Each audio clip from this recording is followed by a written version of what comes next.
Барлықтарыңызға сәлем. Қалайсыздар қыздар? 18-ші апта туралы сөйлесеміз. Бүгін 18-ші аптада жалпы балаға келетін болсаңыз, балаға 5 ай болып қалды. 5 айда балаңыз ішіңізде жақсы шықты, бірінші жүктілік болса да, екінші жүктілік болса, ішіңіз шығып, бір әдемі болып тұрған кезіңіз. Өйткені одан кейін ішіңіз өскен сайын сізге де килограммдар қосылып жатыр.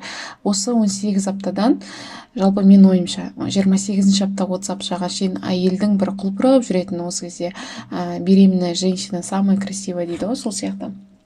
Жүкті әйелдің ең әдемі болатын кез деп ойлаймын. Балаға келетін болсақ, бұл кезде 15 сантиметр балаңыз, граммы 200 грамм. Бала әпі-жептеуір өсіп жатыр. Енді баланың, мен айтып кеттім осыған дейін, өсуі ғана қалды деп. Солай күннен күнге жақсы граммдар қосып жатыр. Жалпы нерв жүйесі өте жақсы дамыған, эволюциясын жасалған. Өйткені бастағы ми теп-тегіс емес, қазір мидың қисықтары бар, иірімдері бар мидың. Сондықтан басы жақсы дамыған. Оны дамығанын тек сыртқы көзден емес, баланың есту қабілеті бар. Балаңыз сіздің дауысыңызды таниды, сіз қатты сөйлеген кезде ренжиді, және де сіз жыласаңыз, барлық сіздің эмоцияңызды балаңыз естіп отырады. Және де бұл жерде гормон бар, миелин деген гормон. Ол нервтердің бір-біріне импульстер өту үшін, жалпы сіз басқа импульстер аяқ-қолға беріліп отыру үшін бөлінетін гормон балада бөлініп отыр осы кезде. Және де бет әлпеті адамға ұқсап келе жатыр. Мен бұрында да айтқам, адамға ұқсап, осы кезде басы үлкендігі кетіп, шамалы пропорциялар сақталып келе жатыр. Және эндокринді жүйесі, ол деген эндокринді жүйесі дегеніміз, ол гормон бөлетін жүйе бар ғой бізде, тимус, жаңағы басқа да иммунитетке қатысатын, тимус деген иммунитетке қатысатын кішкентай, өте кішкентай без, осы 30-дан гормондар шығады, өте маңызды без.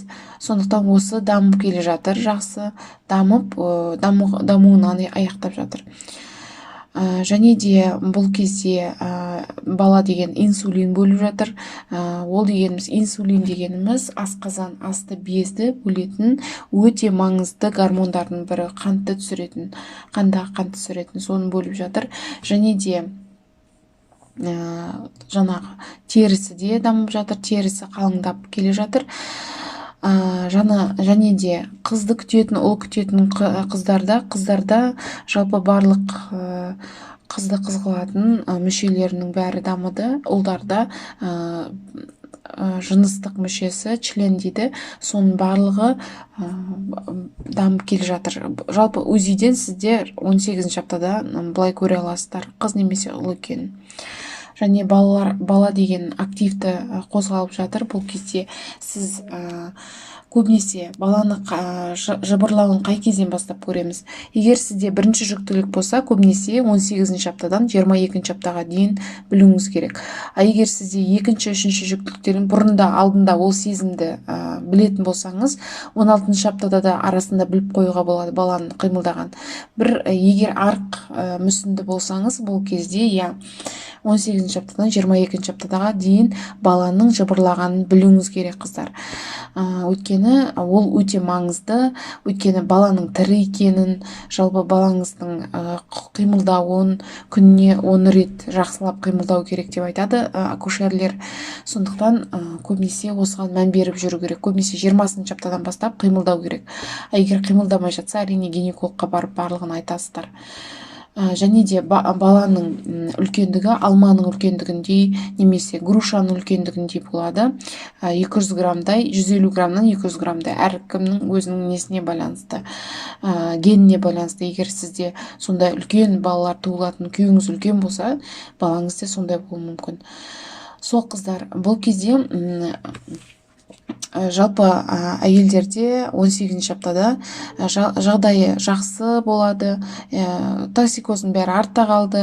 Көбінесе бұл кезде бел ауыра бастайды, және де жамбас сүйектері ауыра бастайды. Ол кезде гормондардың әсерінен сіздің денеңіз алда келе жатқан босануға дайындалады. Барлық сүйектеріңіз, шеміршектеріңіз барлығы ашылады. Сондықтан қазір ашылып жатқан жоқ, енді дайындалып жатыр былайынша. Соның бәрін дайындалғанда соның ауру сезімдері болуы мүмкін. Және де аяқтар ауырады көбінесе. Қыздар, ісінуге бейім қыздар, егер жүктілікке дейін сіздің бүйректеріңіз ауыратын болса, сондай қыздар мұқият болыңыздар. Жалпы мочаларыңызды тапсырып жүріңіздер, гинекологыңызға айтып жүріңіздер, мен бүйрегім ауыратын деп. Терапевтке де барған кезде барлығын айтып жүріңіздер. Оның бәрін іште қалдырып, немесе кейбіреулер ұялып айтпайды, неше түрлі себептерге, ондай болмайды. Барлығын ашық айту керек, өйткені ол кезде ісіну пайда болуы мүмкін. Көбінесе әйелдерде кешке қарай ісіп кетеді аяқтары. Сондай болыңыз. Және де алдыңғы видеолардың астынан сұрақтар тастапсыздар. Ол варикозное расширение вен ног дейді.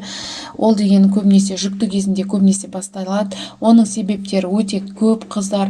Оның себептері ол жалпы сіздің мамаңызда қалай болды, соны сұрап көріңіз. Мама, сізде бар ма варикоз, жоқ па деп сұрамай-ақ білуге болады аяғына қарап. Көбінесе ол жүктілік кезінде неге пайда болады? Ол кезде сіздің балаңыз іште жатқан кезде өсіп жатыр ғой. Жалпы іштен астыға қарай веналар өтеді, вена, артерия, неше түрлі. Соның барлығы бала өскен сайын сізді басады. Сондықтан барлығы басқан кезде салмақпен сіздің аяққа қарай жүретін веналарыңыздың бәрі жүруі, вена деген астыға қарай жүреді ғой. Одан кейін оның оттогы төбеге қарай. Яғни қалай айтсам болады, сіз вена деген астыдан қандарды алып жоғары қарай жүретіндер. Сондықтан соның жүруі өте төмендейді, қиындайды, былайша айтқанда, баланың әсерінен. Сондықтан сізді көп жүрген сайын, көбінесе 18 аптада пайдаланады, ол 27-дан бастап сол 40 аптаға дейін көбінесе аяқтың ісінуі пайда болады. Аяқта былай қараған кезде капилляр дегеніміз кішкентай қылтамырлар қызыл-қызыл болып шығып кетеді кейбір әйелдерде. Сетка болып былай. Кейбіреулерінде дәу тамыры шығып кететіндер бар, ол көп туған әйелдерде. Және де кесаревадан кейін көбінесе, кесаревадан кейін неге сіздерде кесарева болмай жатып та әйелдерге айтады, жаңағы компрессионный чулки дейді, көбінесе жаңағы чулкилар киіп алыңыз, олсыз операцияға алмайды.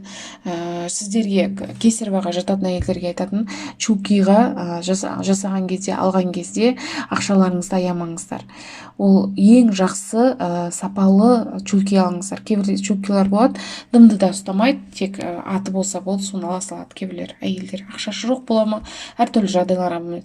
Оған өзіңізге ақшаны аямаңыз, өйткені чулки сізде кесареваға жататын болсаңыз өте маңызды, өйткені операция жасап жатқан кезде тромбоздың алдын алу үшін, тромбоз дегеніміз жаңағы қан тамырлардың ішінде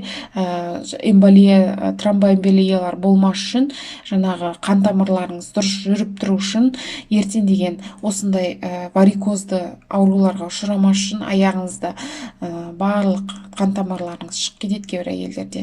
Сондай компрессионный чулкилар дұрыс кимейді, немесе алып тастайды. Кесаревадан кейін, мысалы, бір аптадан кейін алып тастайды. Кесаревадан кейін, мен ойымша, 40-на дейін киіп жүру керек, 40 күнге дейін. Жаңағы кесаревадан кейін, немесе сіздің варикозға бейім болсаңыз, мамаңызда болса, папаңызда болса, барлық әйелдер сіздің ұрпақтарыңызда болса варикоз, міндетті түрде, егер кесарева болмаса да, жүкті кезінде, мысалы 30 аптадан кейін, және де туып болғаннан кейін, сонда компрессионный чулкилар киіп жүріңіздер, жақсы сапалысын алыңыздар. Өйткені ол деген сіздің денсаулығыңыз өйткені шығып кетеді. Және де жүктілік кезінде менде шығып кетті деп жатқан қыздар бар. Ол кезде де компрессионный чулки ғана соны емі. Сіздерге операцияға ондайға жата алмайсыздар. Сондықтан егер қатты шығып кетіп жатса, кешке қарай аяғыңызды бір уақыт көтеріп жатыңыз. Өте жақсы көмектесетін жаттығудың бірі, көтеріп жатасыз, түсіресіз, қайттан көтересіз, солай өзіңізге шамалы көмектесесіз. Енді басқа амал жоқ. Және де көбінесе ондай, егер сізде қалай айтсам болады, жаңағы варикоздарыңыз болса, көбінесе қыздар көп тұрмауға тырысыңыздар. Жұмысыңыз соған байланысты болса, өкінішке орай олай тұрып тұруға болмайды. Көбінесе отырып шамалы демалуға тырысыңыздар. Өйткені тұрған кезде көбінесе варикоздарыңыздың барлығы шығып кетеді. Өйткені жаңа айтқан себептерге байланысты. Қыздар, және де сұрақтар болып жатыр. Менде қанымды қалай тексеруге болады? Жалпы қан анализін тапсырыңыз. Жалпы қан анализден көп нәрсе білуге болады. Сіздің қаныңыздың жағдайын, жалпы ағзаңыздың жағдайын білуге болады. Бұл жерде көбінесе білетін нәрсе ол гемоглобин. Әсіресе гемоглобиннің төмендеп кетсе, сізге көбінесе болады. Осы 20 аптадан бастап 110-нан гемоглобин түсе бастайды. 40 аптаға келген кезде 70-80 болып қалатын әйелдер бар. Оларға железо препараттары, яғни темір препараттарын ішу керек. Феррумнан тұратын. Оның аттары ферцинол, феррумлек деген таблеткалар бар. Оларды таблетка күніне 3 рет ішесіздер, 1 айда ішу керек. Жаңағы ішкен кезде, ішіп болғаннан кейін қайттан тапсырасыздар. Жақсарса әрине жақсы, егер жақсармаса оған қоса сізде қызылша жеуге болады, бауыр жеуге болады. Әрине асып, қуырып немесе және де еттер жеу керек. Еттің ең жақсы гемоглобинді көтеретін ол жылқының еті. Канина дейді, жылқының етін жеу керек. Асып жеуге болады, былайда түрде жеуге болады. Көбінесе жылқының етін асып жейді ғой. Сорпасын ішуге болады, және де қымыз ішуге. Қымызды әрине таза күйінше өзіңіз сенетін сондай қымызды саумал ретінде де ішуге болады. Өте жақсы көтереді гемоглобинді. Сол қыздар, келесі 19 аптада кездесеміз. Қалған сұрақтарыңыз болса сұраңыздар. Өйткені мен көп қыздар айтып жатыр, ұзақ деп 16-20 минутқа кейін кетіп қалады. Осылай сөйлесіп отыр. Барлығын денсаулықтың жағдайларын байланысты барлығын бөліп отырам әр айға. Өйткені ұзақ болып кетпесін. Лайк қойыңыздар әрине. Және де сұрақтарыңызды тастаңыздар. Сол келесі кездескенше 19 аптада.